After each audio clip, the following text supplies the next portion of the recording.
On April 17, 2018, Steve Vann, a Florida resident, was pulled over by Officer Zachary Wester of the Jackson County Sheriff's Office.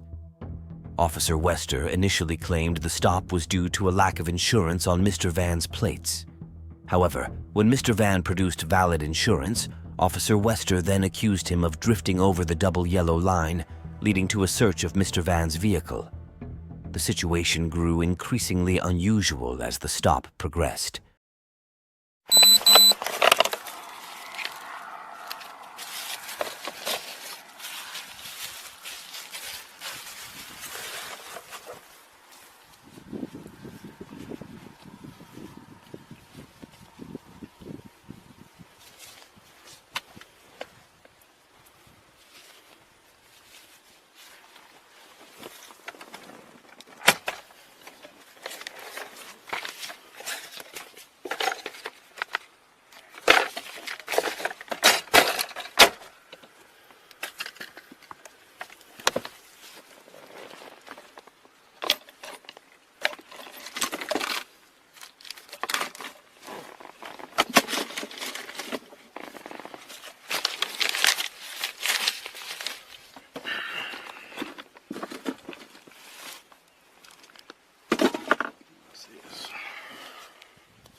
$25.54.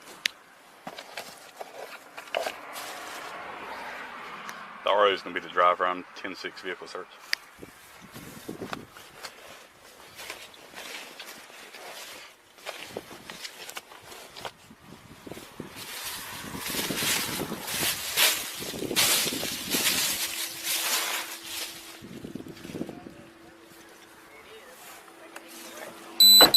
Come on, man. You ain't had nobody in the vehicle with you? Huh? Have you had anybody in the vehicle with you lately? Yeah, I had a girl named Crystal in there. Why? Crystal who? I add more or something like that. I don't know why. Okay, all right. Honesty's going to go a long way with me, okay, man? Yeah. All right. Why? I've got to test this. Have you ever seen this before? No. Okay. No, what is that? Just hang out with Deputy Jackson here. Whoa, man, where'd you get that, man? The center console. There ain't no way, man. Officer Wester found a small baggie with traces of white powder in the center console. Despite the body camera footage, it's unclear if the baggie was planted. Wester's statement, "Honesty is going to go a long way with me," seemed hypocritical later. Mr. Vann, confused and shocked, denied the baggie was his. A drug test on the substance would determine if it was illegal, clearing Mr. Vann if it came back negative.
All right, look, man.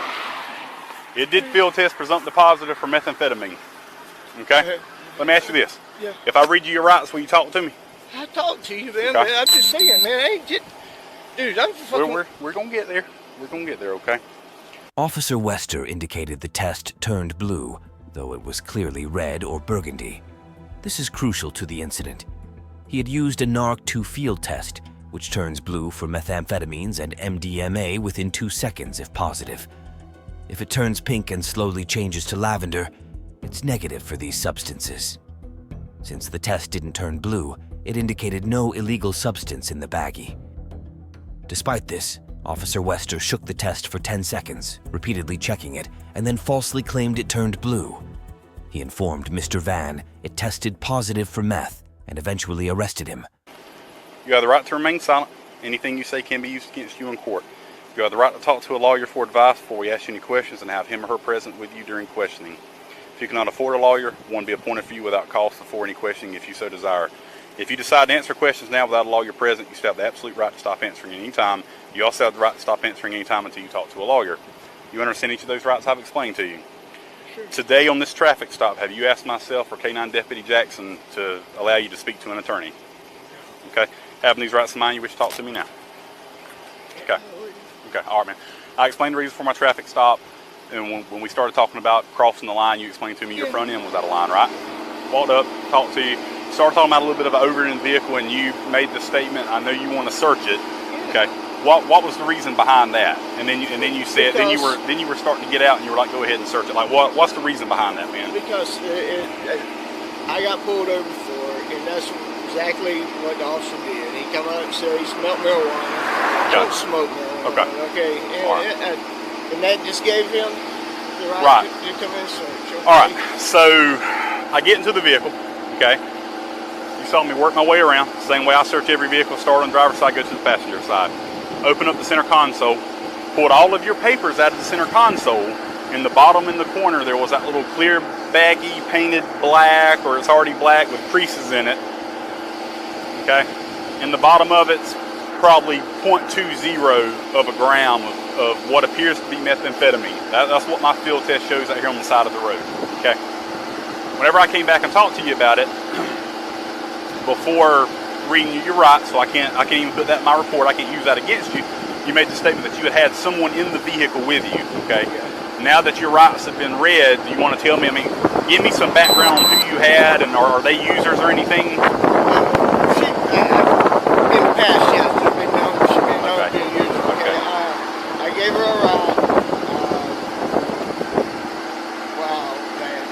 Did she go in your center console or anything, man?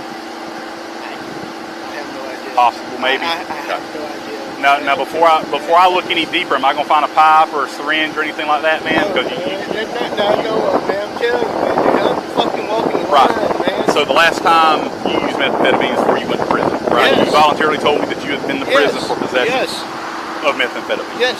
Okay. You said you served 2 years. Yes, sir. Okay. And see, when did you get out? It's just March. Okay. So when you got out in March, you've been clean ever since, correct? Yes. Okay. All right. Where you live at, man? White Church Pond Road. White Church Pond? Yeah. Okay. All right. Have you been pulled over since you got out of prison? No. You haven't been pulled over since you got out of prison? Okay. So you don't know where that suspected methamphetamine came from? Okay. Or why it would be in your center console, man? I do not know, man. I'm being serious, man. I think my fucking ride. It was, like I said, man, it was black. I almost missed it. Whenever I opened up the center console, it was just laying flush there on the bottom of the console. You know, I don't know. You don't know, man? I don't know, man. Nothing in your hat or anything like that, man? No, man. I ain't got nothing on me, man.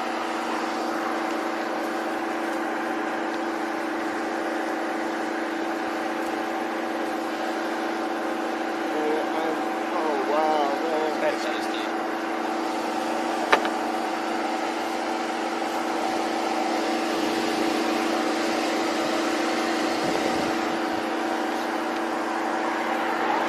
When's the last time she was in that vehicle with you, bud? Just earlier.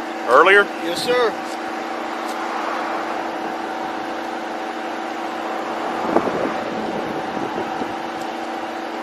You got the cashier, man, just from your odd jobs that you've been doing? Yes, sir.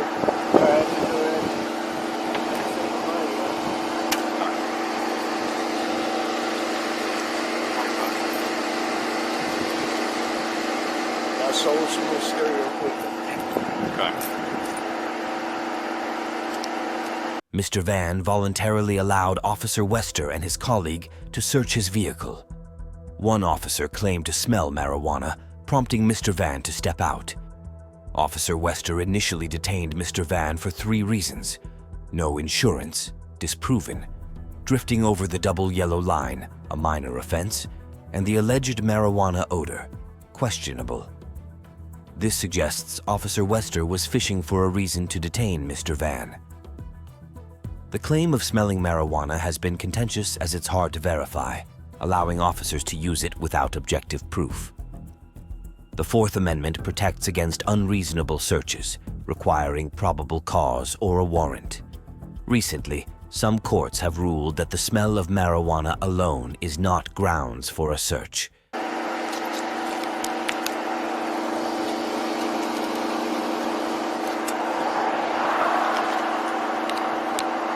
And there, I mean, you can't think of any other way, man, that would have got in there. I mean, like I said, man, honesty goes a long way, okay? I'm being honest, man. I really don't know,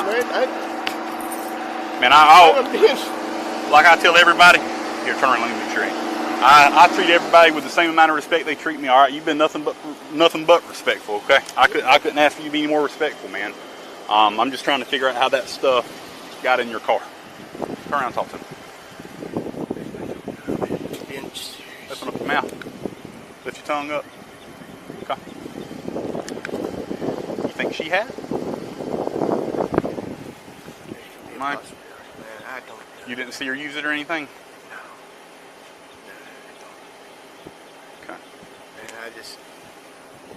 Look, man, you're going to go to jail today for possession of methamphetamine, okay?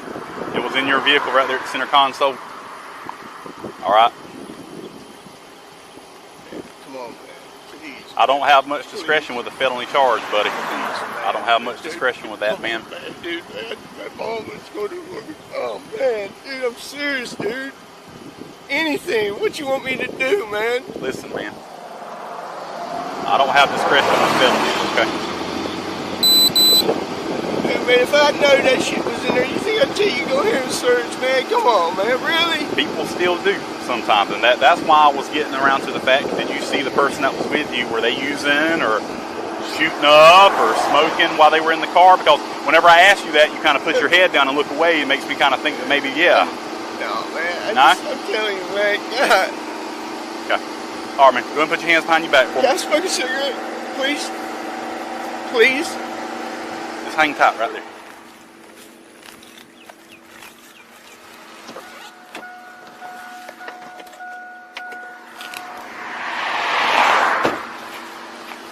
Let me explain something, man. Go ahead and get you a cigarette. The company you keep sometimes makes you turn into a, okay? I'm telling everybody to stay away from me, too. Okay.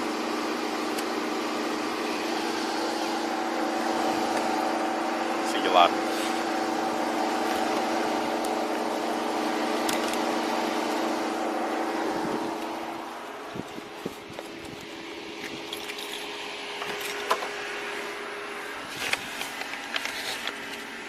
Officer Wester continued to pressure Mr. Van into admitting he knew about the meth in his car. However, Mr. Van, breaking into tears several times, repeatedly denied any knowledge of it, appearing confused and devastated throughout the exchange. It's empty. You know, I'm going to tell you vehicle too. Okay. 2554. Go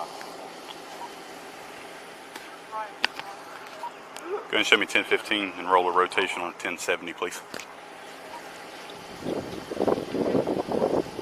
Listen, buddy, I don't think you're a bad guy, okay? Sometimes people we hang around, though, get so screwed up in bad situations, right? I've been trying to keep away from it. This fact right here, man. I mean, wow, man, you don't know how hard it's been, okay? When I got out, man, my house been broken into, all my shit stolen. I had nothing, man. I was with everything stolen from me, man. Where did you live at the time? That same place. Same place, man.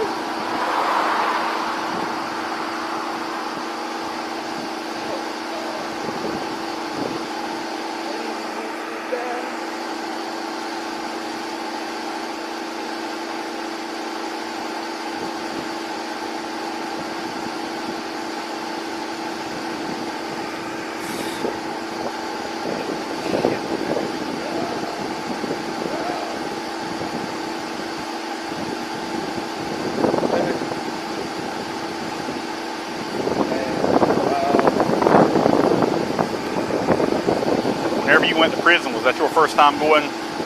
No, see, what's your criminal history look like, man? Pretty lengthy? How long were you on methamphetamine before you went to prison, man? Years. That'll eat you up, won't it? Tear your damn life apart. It did. This situation highlights the importance of remaining silent and refusing to answer questions when interacting with law enforcement, whether detained or arrested. You have the right to remain silent. To exercise it, state it clearly. The Fifth Amendment guarantees this right against self-incrimination, ensuring individuals aren't compelled to provide potentially damaging information against themselves. Despite this, Officer Wester continued to gaslight and manipulate Mr. Van. Really did.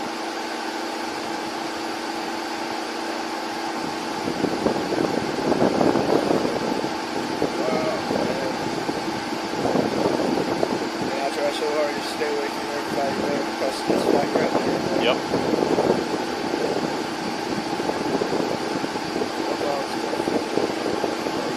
How old's your mom? 70. 70. She lived down there too? No. Okay.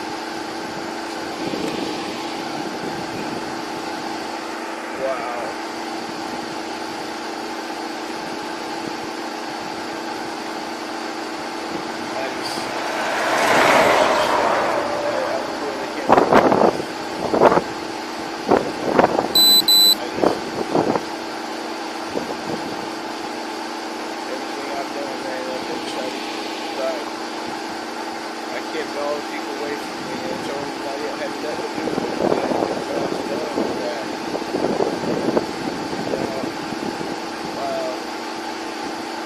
Might want to quit letting people in your vehicle. If you saying that's not yours, might want to quit letting people in your vehicle. And I can tell you, man, you look me in my eyes whenever you tell me it's not yours, but you look away whenever I ask about the person that was with you. I don't know. That's what I'm saying. I really don't know. Right. I just...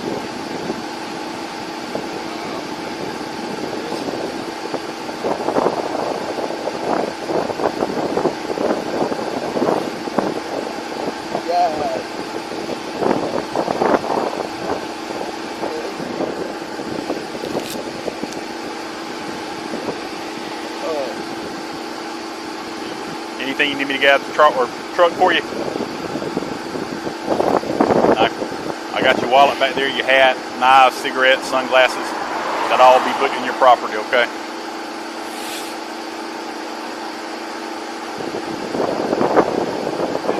You want to throw that cigarette out, man?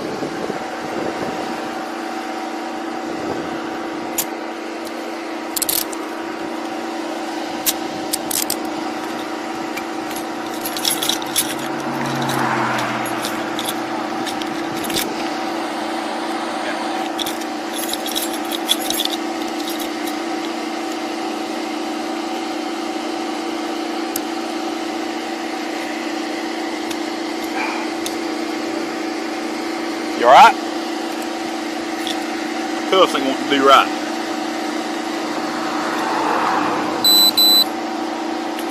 There we go. Alright, come on back here, miss.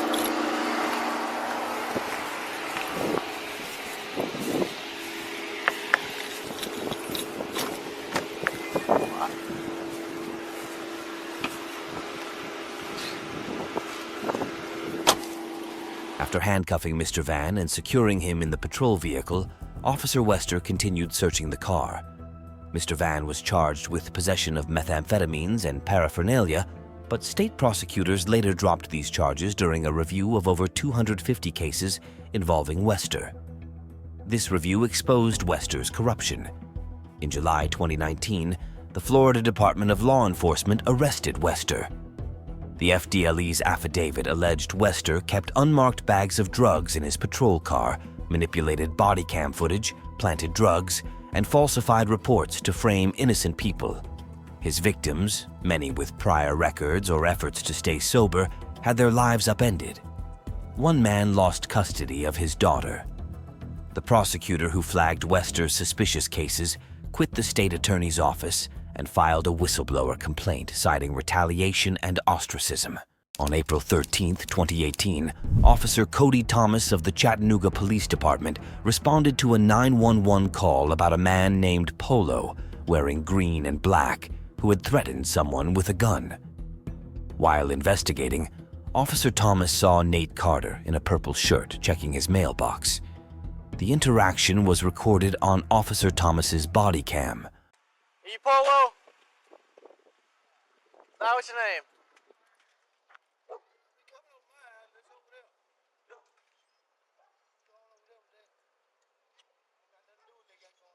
What's going on? I don't know. They called you. I ain't called you. Who are we calling about? Calling about me, buddy. Calling about you? Not calling about me. Open your ears and your mouth. Hey, how about you watch your mouth for your is still in the back of my car? You gonna put me in the car, but I'm saying about my house, about private property, not bothering you. You go here talking about who am I, Polo? And I told you no. Hey, listen. I gotta listen to you, man. Go on. No, get your ass over here. You're now part of this. Come here. Come here right now. Come here. You can't look for what? I'll shoot your dog. Shoot my dog, boy. You can't come in my yard. Get over here now. Get Get over here right. Taser deployed. Start May 20.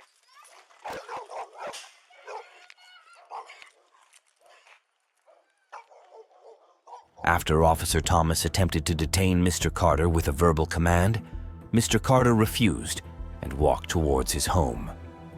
Officer Thomas then tased him in the back. The Chattanooga Police Department's use of force policy requires officers to use the minimum necessary force. For passive resistance, like Mr. Carter's, the policy calls for soft, empty hand control without weapons. Tasers are permitted only for defensive resistance, which involves physical actions to prevent officer control. Verbal commands must fail, and probable cause must exist for taser use. Assuming a similar policy was in place at the time, Officer Thomas's use of the taser likely violated this policy, as he lacked probable cause, and Mr. Carter did not engage in defensive resistance. Hey, show me your hands!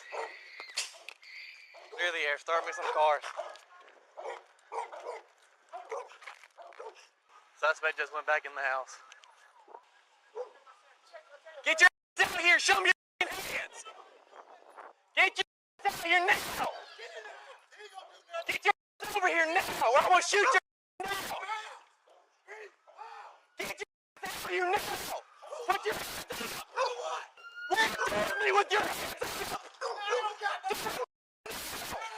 Get your ass over here now!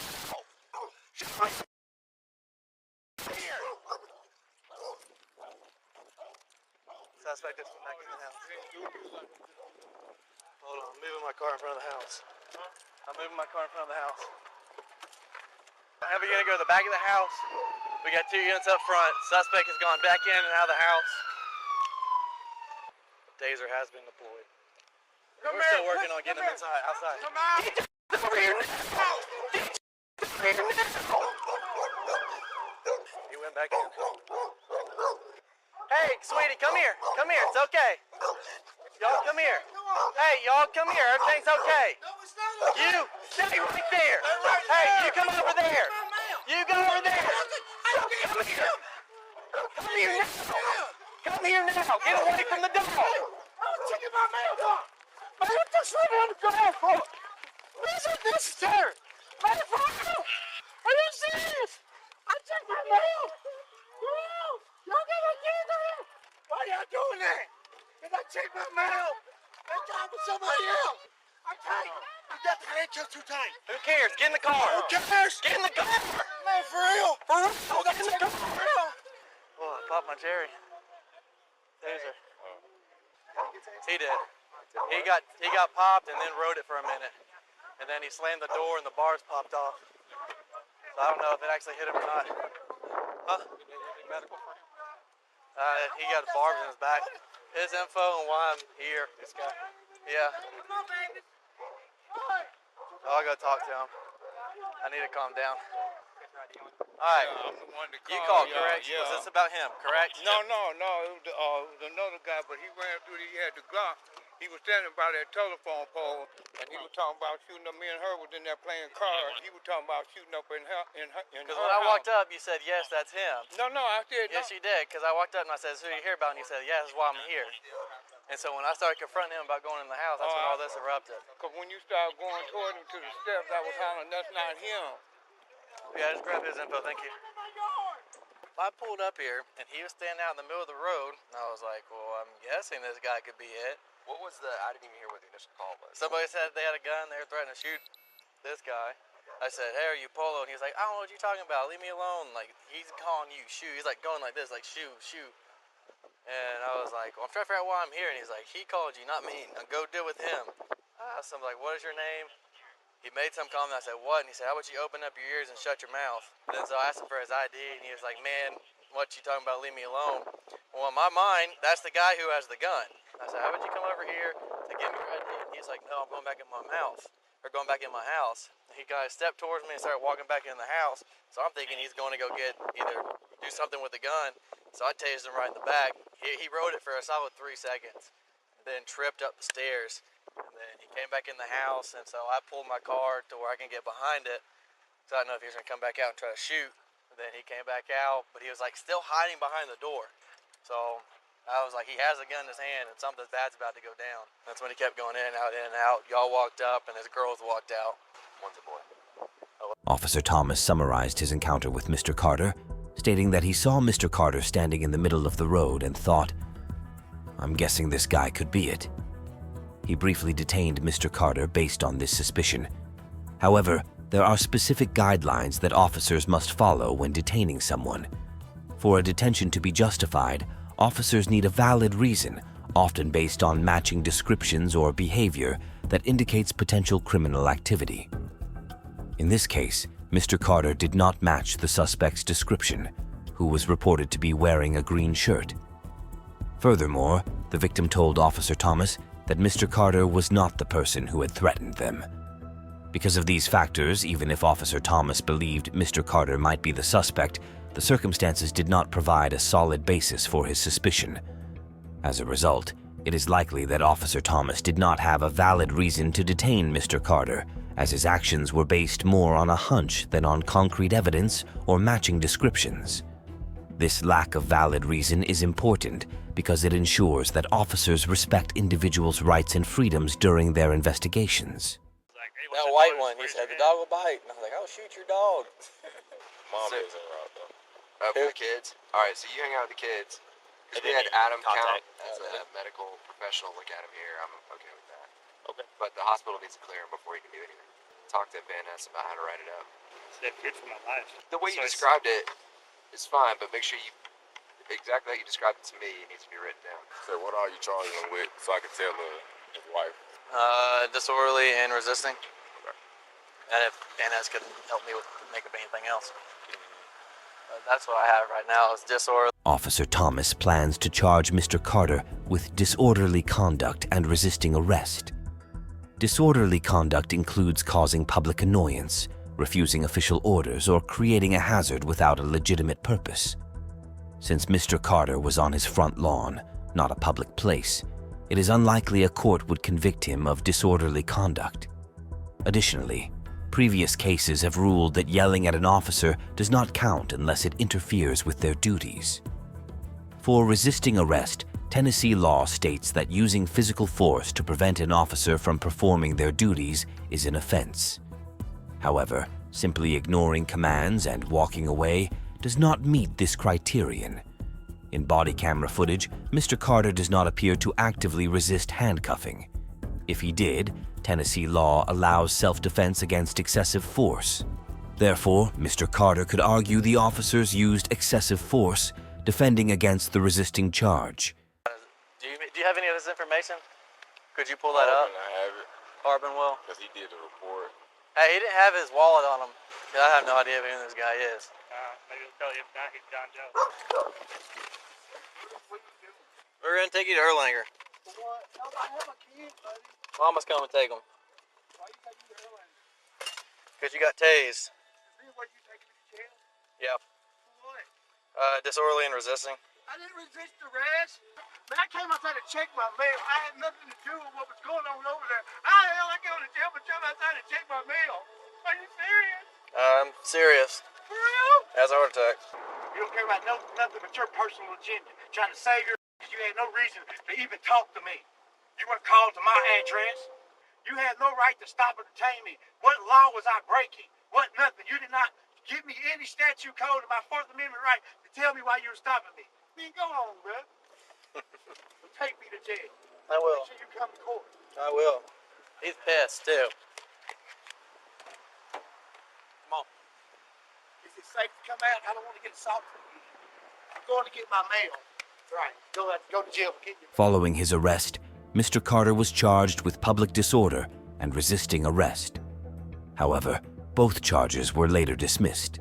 A complaint was filed with the Chattanooga Police Department, which found that Officer Thomas used excessive force, filed false reports, ignored inmate complaints, and acted unprofessionally. As a result, Officer Thomas received an 80-hour suspension and was reinstated. Mr. Carter filed a lawsuit in the District Court of Hamilton County, Tennessee, which was later removed to federal court. The lawsuit included allegations of excessive force, malicious prosecution, false arrest, assault, and battery, and sought $1 million in compensatory damages and $2 million in punitive damages. On November 19, 2019, the case was dismissed after the claims were settled for an undisclosed sum.